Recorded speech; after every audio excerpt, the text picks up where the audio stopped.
और जैसे भेज ही रहा है तो अक्रूर आ क्यों रहे? विचारने वाली बात।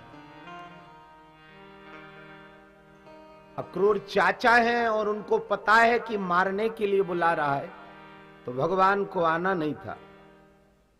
आ क्यों रहे? कहा आ इसलिए रहे, पूर्व जन्म का कर्ज है अक्रूर के ऊपर।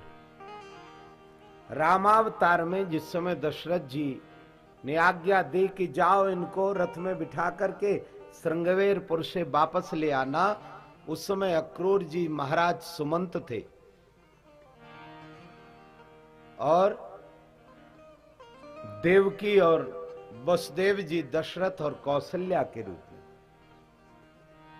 मंत्री सुमंत चले गए।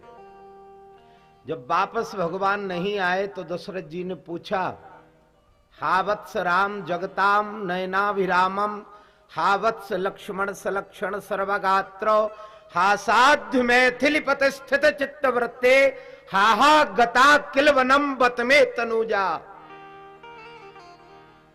संस्कृत रामायणकारों ने उद्घोषणा की, चक्रवर्ती नरेंद्र दशरथ जब तक सांस चलाते रहे, जब तक रथ लौट कर नहीं आया।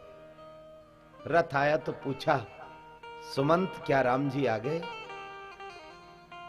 श्री किशोरी जी आई। वो लक्ष्मण आ गए क्या? हा वत्स राम जगताम नयनाभिरामम, वो जगत की आंखों के तारे राम लौटकर आ गए क्या?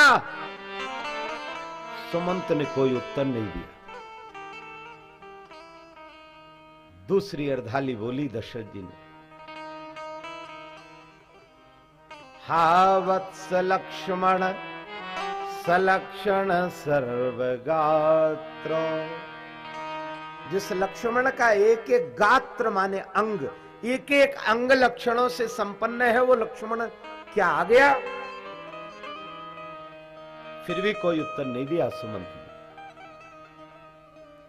तीसरी बात कही, महर्षि वाल्मीकि लिख रहे हैं, क्षम्यतां वधू सीते। हे जानकी, मेरी बहू जानकी क्षमा करना। मैंने कहा था कोई ना आए तो कम से कम तुम तो वापस आ जाओ। हा साध्वी मैथिली पते स्थित चेत व्रते। वो साध्वी मैथिली जिसकी चित्तवृत्ति पति में ही स्थित रहती, क्या वो भी वापस नहीं आई? हा साध्वी मैथिली पते स्थित चेत व्रते, हा गता किल वनम बत में तनुजा। क्या ये वास्तव में जंगल के लिए चले गए? और जब सुमंत ने कोई उत्तर नहीं दिया तो मौनम स्वीकार लक्षणम। भारतीय संस्कृति कहती है, जब कोई किसी बात का उत्तर ना दे तो समझ लेना चाहिए वो बात सत्य है। दशरथ जी फपक कर रो पड़े और कहा, सुमंत, आज तक इतिहास में ऐसा हुआ नहीं। रघुवंशियों के राज्य में ऐसा कोई मंत्री नहीं हुआ जिसने मरते समय राजा की इच्छा प्रकट ना की हो, और जो राजा ने इच्छा प्रकट की है उसे स्वीकारा ना।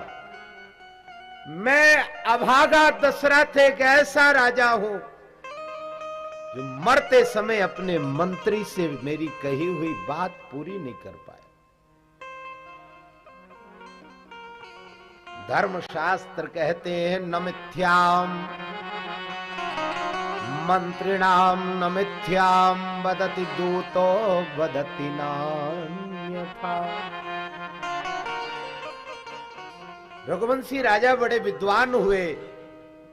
मेरे पूर्वजों ने कहा है, मंत्रिणाम न मिथ्याम वदति दूतो वदति नान्यथा।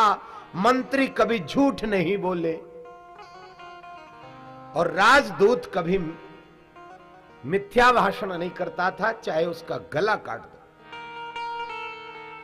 जो बात राजा भेजता था वही जाकर दूसरे राज्य में प्रस्तुत करता था। मैं दुनिया का सबसे अभागा राजा हूं जो बिना इच्छा पूरी किए मर रहा। तब महाराज सुमंत की आंख में आंसू आ गए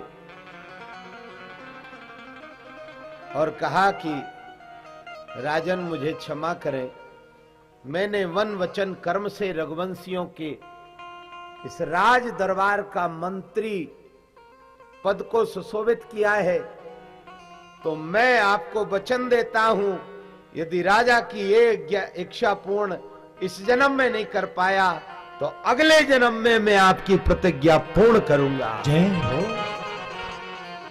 मैंने रघुवंशियों का नमक खाया है, यदि मैं इस युग में आपकी इच्छा पूरी नहीं कर पाया तो मैं मंत्री सुमंत राम के चरणों की सौगंध खाकर कहता हूं अगले द्वापर युग में तुम्हारी इच्छा पूर्ण करूंगा।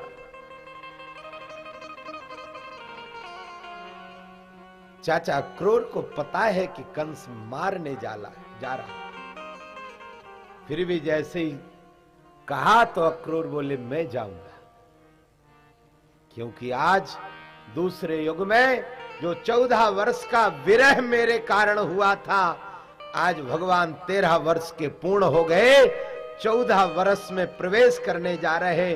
जो वियोग वसुदेव देवकी को भगवान का हुआ था, वो 14 वर्ष के विरह को आज अक्रूर के माध्यम से भगवान से मिलाने जा रहे हैं।